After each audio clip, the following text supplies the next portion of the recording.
আচ্ছা কন্ট্রাক্টর সাহেব, আপনার সমস্যাটা কি? আপনার সাথে আমার সাথে যে কন্ট্রাক্ট ছিল ওই কন্ট্রাক্ট অনুসারে আপনি এত ধীর গতিতে যদি কাজ করেন তাহলে আমি কি এই লস কতটা নেব আপনি বলেন? স্যার আপনার সাথে আমার কন্ট্রাক্ট কি ছিল?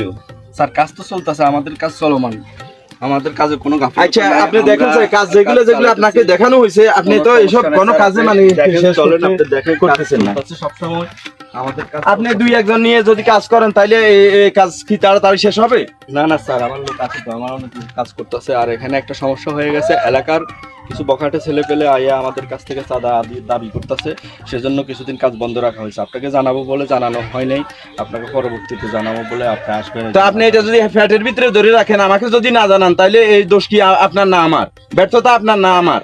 আপনি গত সপ্তাহে আসার কথা ছিল, সেজন্য আমি আর জানাই নাই, আপনি তো লেট করে তো আসছেন। ডেলি তো আপনার সাথে ফোনে তো কথা হইতেছে, আমার এলাকার কোন বখাটে ছেলে আপনার থেকে সাদা দাবি করতেছে, আপনি তো সেটা আমাকে ইনফর্ম করা প্রয়োজন। ঠিক আছে স্যার, আপনাকে জানাইতাম, আর এটা ফোনের ভিতরে সবকিছু বলা যায় না, সেজন্য ফোনে জানাই না, আপনি সরাসরি আসতে জানাবো, সেজন্য আপনাকে আগে বলা হয়। এখন আপনি কবে আমার কাজ শেষ হবে বা কি আসো বিষয় এগুলো কি আপনার মাথায় আছে তো?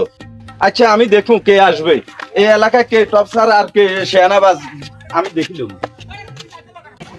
তোবার হাটাই বের হরো বড় ভাই এলাকার টপ আপনারা দেখলে 2-10 গ্রামের মানুষ এদিকে পলায় ওইদিকে পলায়, এত টপ মানুষ আপনার লোক, আপনি আমার বড় ভাই মানুষ, অনেকবার পাঠাইছেন, আমি আসছি তার কাছে, হাতে আমার কোনো পাত্তা হয়ে দেয় না।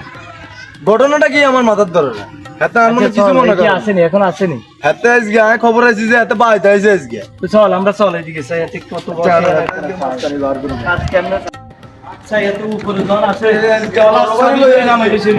হাতের বিল্ডিং এর কাজ আজকে ওটা বন্ধ করে দিন। এত ফাইজলামি হয়ে গেছে, এত এলাকার ভিতরে বড় ভাই আমরা ব্যাগে ইজ্জত করি, এত লাজে কোনো ইজ্জতই করতে রাখি। 10 লাখ টাকা দিব কই?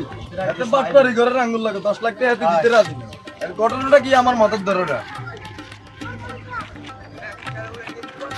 আসসালামু আলাইকুম কন্ট্রাক্টর সাহেব। ওয়ালাইকুম সালাম। আপনার কাছে আমি কদিন আইছি, আপনার কি চোখের তলে মানুষ লাগে না? এ মেয়ারে দেখলে 2-10 গ্রামের মানুষ, এ মেয়ারে দেখলে ইমুইওলা। আমি বারবার কইছি বাবা ভাই আমার পাঠাইছে, আপনি আমার কোনো কথাটা গুরুত্ব দেন, আপনি আমরা 10 লাখ টাকা দিবেন কই? এরপরে আপনি অস্বীকার গেছেন, ঘটনাটা কি?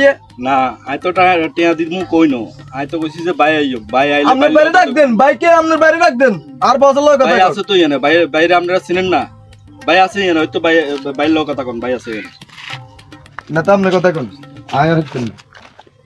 আপনারা কে? আরে ভাই আপনি কেমন আছেন? আসি ভালো। তো আপনাদের এখানে কি চাওয়া পাওয়া কি? আমাদের এখানে কি চাও পাওয়া? আপনি এখানে কেন আসছেন? এটা তো আমার বিল্ডিং, তারা কি চান আপনারা? আসলে চান কি? না আমরা আসলে কিছু চাই না, এমনি আইসি পোলা ফাইনে বলে কাকা করে, কি হয়েছে আমি তো জানি না। তো ওই যে শুনলাম ওর কাছে, আপনি তো আমারা চিনেন, জানি শুনি আপনি যে এখানে যে সাদার জন্য লোক পাঠান, আপনার আসলে সাহস কি রকম? না না না ভাই ভাই ভাই ভাই সাদাবাজির গোষ্ঠী কি না, সাদাবাজি